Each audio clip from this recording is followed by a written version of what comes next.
சில ஆட்கள் சில வார்த்தைகள் மூலமாக நம்மளை காயப்படுத்துவாங்க. அந்த வார்த்தைகள் வரும்போது அந்த வார்த்தைகள் நம்முடைய இருதயத்துக்குள்ளாக கடந்து செல்லக்கூடாது, கடந்து போக கூடாது. கெட்ட வார்த்தைகள் எதுவும் நம்மளுடைய இருதயத்துக்குள் பாய்ந்து செல்லக்கூடாது. அப்படி நம்ம அந்த வார்த்தைகள் எல்லாம் நம்மளை இருதயத்துக்குள்ள போய் நம்மளை காயப்படுத்துது அப்படின்னா நம்ம இன்னும் யுத்தத்துக்கு தயாராகவில்லை என்றுதான் அர்த்தம்.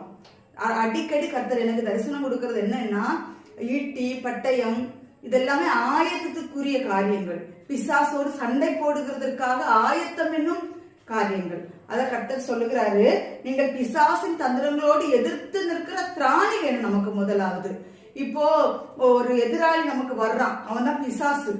இல்லைன்னா ஒரு எக்ஸாம்பிள் கொண்டு சொல்ல போனோம்னா, ஒரு நாய் நம்மளை கடிக்க வருது. அந்த நாய்க்கு விரோதமா நம்ம யுத்தம் செய்யணும்னா நாம அதுக்கு தக்கன பலத்துல இருக்கணும். நம்ம அதுக்கு தக்கன அந்த நாயை பிடித்து தூக்கி அடிக்கிறது கூடிய அந்த பலம் நம்ம கிட்ட வேணும். இல்லைன்னா அந்த நாயோட நம்ம சண்டை போட முடியாது. அதே மாதிரிதான் பிசாசுகளோடு நம்ம சண்டை போடணும் அப்படின்னா அதுக்கு ஒரு திராணி வேணும். இவன் கூட சண்டை போடுறதுக்கு நமக்கு ஒரு பலம் வேணும். அவன் பலசாலி, அவன் தேவன் பராக்கிரமசாலி, அவன் பலசாலி, அவ்வளவுதான். அவர் பராக்கிரமசாலி, இவன் ஒரு பலசாலி.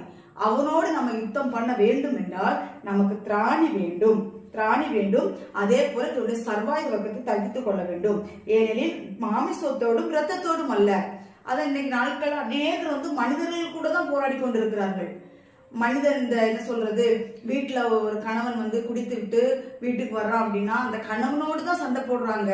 ஆனா அந்த கணவன் எதனால குடித்து விட்டு வீட்டுக்கு வர்றான், அந்த கணவனிடத்தில் கிரியை செய்கிற பிசாசு என்னது அப்படின்னு சொல்லி அந்த பிசாசுக்கு விரோதமாக தான் நாம் யுத்தம் பண்ண வேண்டுமே தள்ளி அந்த மனிதர்களுக்கு விரோதமாக நாம் யுத்தம் பண்ண போகவே போகக்கூடாது.